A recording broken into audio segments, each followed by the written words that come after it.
निवसन्ति सदा देहे देहशेषोऽपि सर्वदा सर्वदा देवाश्च ऋषयो যোগিন দেহ রক্ষক।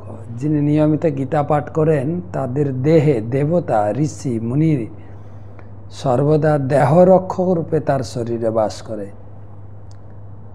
তা আমাদের গীতা পাঠ পঞ্চম অধ্যায় ষড়বিংশতি শ্লোক কর্মসন্ন্যাস যোগ।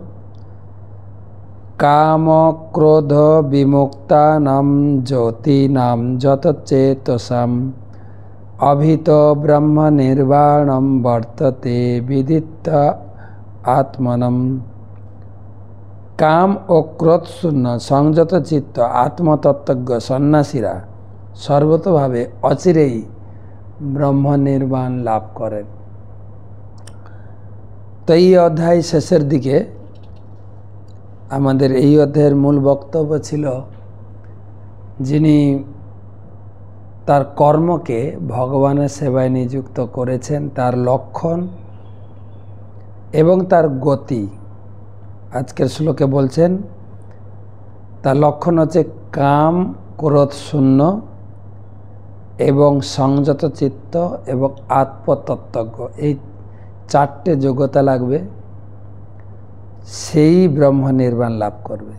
আর ভগবান বলছেন সে এই জগতে থাকলেও মুক্ত,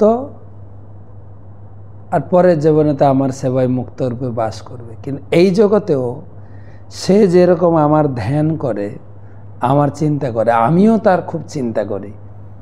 শিল প্রভুপাদ একটা শ্লোক লিখেছেন খুব গুরুত্বপূর্ণ।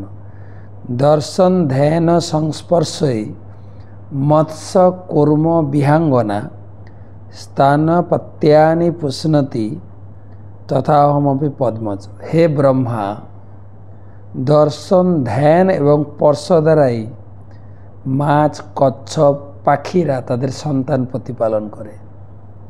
দর্শন, মাছ সন্তান জন্ম দিয়ে শুধু দেখে বাচ্চাগুলো কোথায় কি করছে, সেইভাবে বাচ্চাদের প্রতিপালন করে। কচ্ছপ ডাঙায় ডিম পাড়ে আর জলে ধ্যান করে, সেখান থেকে সন্তান প্রতিপালন করে।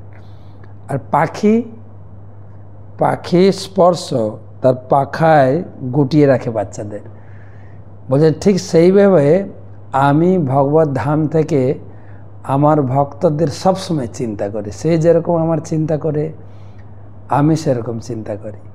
কত সুন্দর কথা না, যে ভগবান আমার জন্য সবসময় উদ্গ্রীব, আমার ভালো মন্দ সুখ দুঃখ নিয়ে ভগবান খুবই চিন্তিত। তাই আমরা ভগবানের উপর ভরসা করি। ভগবান নিজের কথা এটা, হে পদ্মজ মানে হে ব্রহ্মা, আমি ঠিক সেইভাবে আমার ভক্তদের, যোগীদের, মুনি ঋষিরা যারা আমার চিন্তায় মগ্ন, আমিও তার চিন্তার ধ্যান করে তাদের প্রতিপালন করি।